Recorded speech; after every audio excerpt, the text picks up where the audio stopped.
What's up, football fans, and welcome back to another episode of the NFL Playoff Previews. We are talking the divisional round. I got to be honest, this is my favorite round of the postseason. The wild card kind of weeds out some of those maybe pretenders. Now's when you have the divisional round right before the AFC Championship game. It's the last time you get 4 games. We're going to break these down, AFC and NFC. Right now, we're talking about the AFC, but before we get to that, my name's Jeff Hartman. Joining me as always for these, Wesley Coleman. Wesley, what's up? Welcome to the show. Man, I'm great. Like you mentioned, the wild card round. I mean, we had one 1-point game, but besides that, the smallest margin of victory was 12 points. So definitely a kind of a different feel of maybe what we're going to get this week. But maybe it's interesting. I could see some more blowouts in this slate of games. You know what? Vegas is kind of predicting some blowouts. So it's kind of there's a couple of decent spreads. These spreads are much larger than I thought. Let's start with the AFC, and let's start on Saturday. The Houston Texans come off their win over the Cleveland Browns, and now they get rewarded with a trip to M&T Bank Stadium in Baltimore to play the number 1 seed Baltimore Ravens. Right now, Baltimore is giving 7.5 points. This is a 4:30 p.m. kickoff on Saturday. I'm trying as a Steeler fan to talk myself into the Texans finding a way to win this one. And I'm really struggling, Wesley, if I'm being completely honest. Well, I mean, the thing that the Texans have to have the most faith in is that the last time the Ravens took the field, they lost to a team like the Steelers. Yeah. So, no, I'm just kidding. But no, that's true. I mean, the Texans, and I looked at this the other day. You know what quarterback led the league in passing yards per game this year? I mean, obviously, I'm leading into that. It's C.J. Stroud, right? The rookie, and I believe that it was 23 touchdowns and 5 interceptions. Something like that. So there's not a crazy possibility of what Houston's doing. And I mean, Houston's got a defensive coach and a team that played really good defense against the Browns. Mm-hmm. And if we're ranking the defenses, I mean, the Browns and Ravens are 2 of the best defenses in the NFL this year. Yeah. And the Texans just hung 45 on the Browns. So it's not impossible to say that CJ Stroud just has the game that CJ Stroud has kind of been having, and there's a way for the Texans to be explosive and put up some points. To me, this is, if I'm trying to again talk myself into a way that the Texans can win this one, I have to also lean on the fact that Lamar Jackson and company, the majority of the Ravens starters, have not played since week 17. And 2019, for those that don't remember, this was the same situation. Yep. And they came out and looked bad. They looked sluggish. They looked rusty. They lose that game, one and done. And a lot of Ravens fans, I live in Maryland. Trust me, I'm listening to this crap every day. They're already saying, like, I didn't like Harbaugh resting everyone. They thought he should have treated it like a preseason game, played him a little, then taken him out. That's going to be interesting. Now, Mark Andrews, is his window to return from injured reserve has started. So maybe he plays, maybe he doesn't. Isaiah Likely is still a really good tight end, even if he doesn't. Yeah. But I'm curious about the rust. I'm curious about the fact that CJ Stroud has been red hot all season. This is not like, wow, boy, this isn't Jordan Love, to give you an example. Yeah. Jordan Love had some really strong up and downs roller coaster season, but finished strong. CJ Stroud has been really good all year. I'm going to say this. I'm not saying I would take the Texans on the money line, but I would take the Texans getting 7.5 even on the road. With you 100% on that. I think it's a huge spread for what it is. And we're just to use actual dates. This game's going to happen on January 20th. Yep. The Ravens team last played as their starters on December 31st. Holy cow. In that game, they scored 56 points on the Dolphins. I mean, maybe the high kind of, opportunity and game that they played after putting 33 on the 49ers the week before. 2 huge back-to-back wins. And then to have 2.5 weeks off, 3 weeks off it's weird. And like, you just never know. And they may come back and look like they never missed a beat. I don't think so. I think there's going to be some growing pains. And if they have a slow start, CJ Stroud's not going to have a slow start.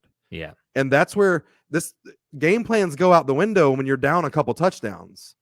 Right. So this is a really, really important game for CJ Stroud to come out putting points on the board, and Houston proving they can run the ball, long drives, keep the Ravens offense on the the sideline as long as you can and at least score on those first couple drives. And then this game, again, game plans go out the window and you just never know what's going to happen. I'll be really anxious to see, because when we're recording this, we don't have access to any injury reports really of anything of note yet that I've seen. But the Ravens going into week 18 were ridiculously banged up. Offensive line, you're talking about Kyle Hamilton, Marlon Humphrey was banged up. Odell Beckham always seems to be dealing with something. You just had so many of those little injuries. And sometimes, even Zay Flowers was dealing with something. And now you look at this. Are they going to be back? They'll probably all be back, but will they all be healthy? Will they all be 100%? Probably not. But then again, I get not a lot of NFL players are 100% heading into the divisional round of the postseason. But the one thing I go back to with the Texans is we said this last week when previewing the wild card game against the Browns. They have nothing to lose. No one thought they would be here. They can go in and CJ Stroud can be confident knowing no one's picking me to beat Lamar Jackson. So I might as well go out there and just throw some bombs to Nico Collins and continue to work the ball down the field, mix and match, have some fun, and let's see if we can shock the world. I like that mentality, and that's what I thought the Steelers were going to do against the Bills. They did the complete opposite, was super conservative, super safe. No, screw that. If you're going to beat the Ravens, you've got to come out and you got to get an early lead, and you have to try to boat race this team. Because I think, believe it or not, Baltimore can put up points, but the way they do it is typically with their defense, and they do like those long, methodical drives. They still run the ball well. But what's your overall vibe on this game, Wesley? Yeah, I mean, first of all, I love there's nothing to lose here. Houston 12 months ago was a 3-win team with the number 2 pick in the draft, sitting at home watching the playoffs, thinking they have a long rebuild ahead of them as they hired a new coach. And here they are, like a darling of the NFL. A lot of people are pulling for them. A lot of people think it's pretty funny that the Panthers drafted a quarterback first, and this is the guy, and they couldn't be any more of a stark difference. And just there's one defense in the NFL that was better than the Ravens this year. It's the Cleveland Browns. Yeah. And a week earlier, CJ Stroud hung 45 on them, was 16 of 21 for 274 yards and 3 touchdowns and no interceptions. It's not impossible. Right. It's exciting. I think it's a lot of fun. I don't dislike the Ravens at all, but this would be such a cool story to see CJ Stroud extend this and take it another week. It would make for a great storyline. I don't think the NFL wants that, but it would make for a great storyline. So script writers beware. Now let's go to the second AFC game. That would be the Sunday evening game, 6:30 p.m. Eastern time kickoff, where Patrick Mahomes has his first road playoff game of his career. He's played in neutral site games, obviously won Super Bowls, but he's never gone into enemy territory to play in a postseason game. But the Bills, they're coming off their win over the Steelers. The Chiefs are coming off their win over the Dolphins. This game is in Buffalo. That place is going to be a madhouse. And right now, Buffalo is giving the stock home field advantage, 3-point spread. Wesley, what do you think about this game? It's such a weird, I've gone through times this year where I've wondered if either one of these teams is any good.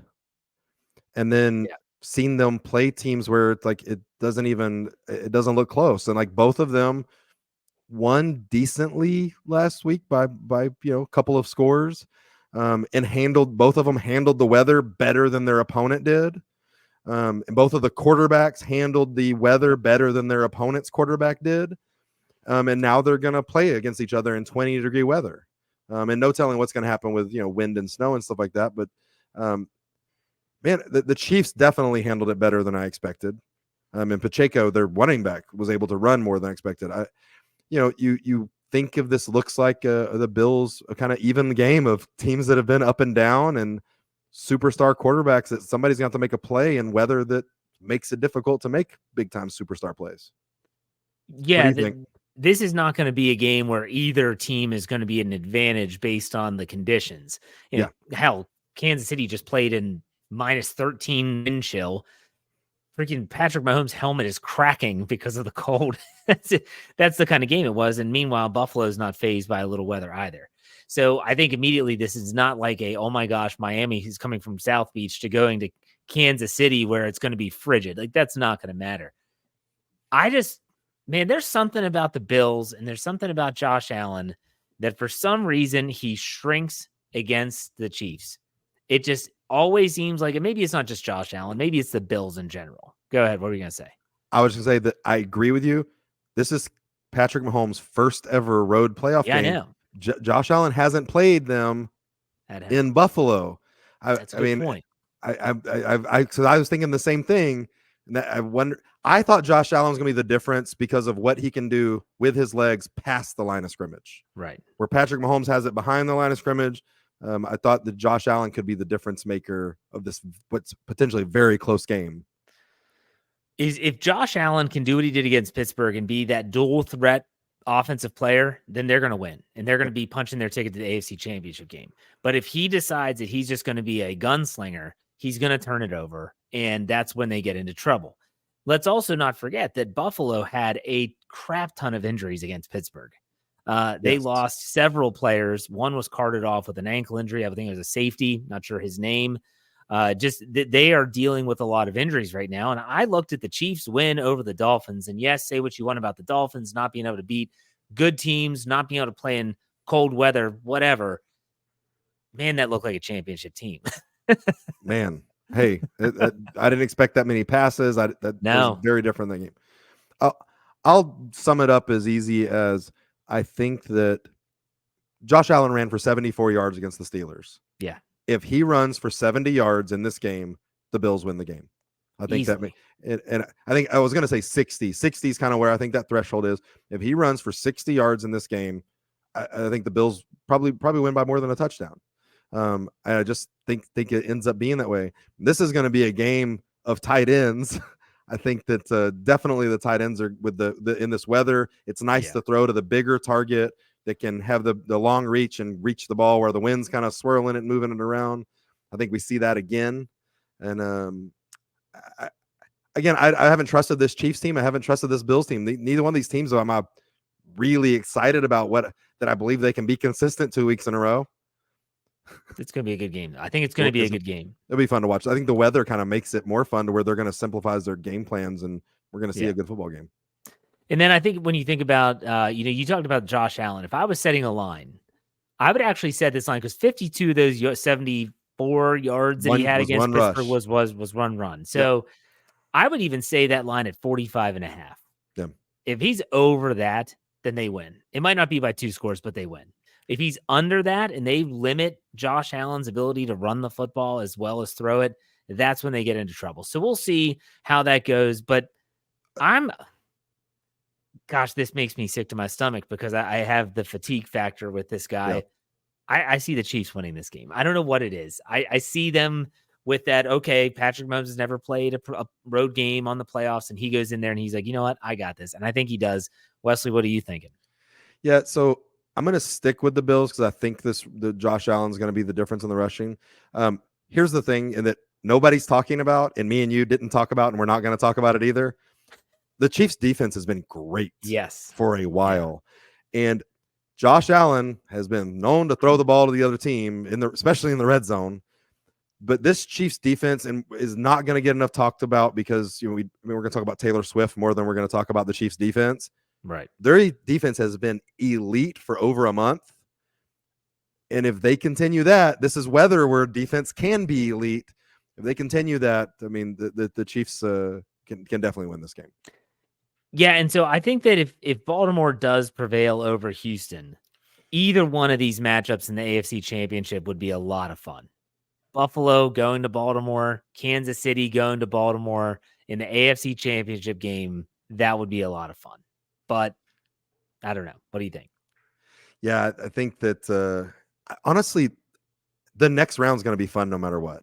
Yeah, for sure. Because if Baltimore gets upset, the CJ Stroud hype train is going to be just huge and going nuts, and possibly completely derailed the next week. So there's a lot of fun there either way. I like both of these games. They're both going to be interesting for different reasons. And then what we're going to lead into next week, I'm excited about. Honestly, any of the matchups that we could see out of this will be really fun. I agree. There's going to be a lot of great storylines. So as we wrap up this AFC playoff preview, the divisional round, Wesley, why don't you tell everyone where they can find your Saints coverage as well as where they can find you on social media? Yeah, cover the Saints for the Dome Patrol podcast. You can find us at Dome Patrol PCast, or you can search Dome Patrol on whatever your podcast listening platform is. We're covering all the offensive coordinator changes, rumored general manager changes, and a lot going on with the Saints. Or you can find me personally at WhoDatWesley13 on Twitter or X. Jeff, how can we find you? If you want my Pittsburgh Steelers coverage, Steel Curtain Network is where you find us, whether it's steelcurtainnetwork.com. You can find us on YouTube, Facebook, wherever platform you're talking. Steel Curtain Network is where to go.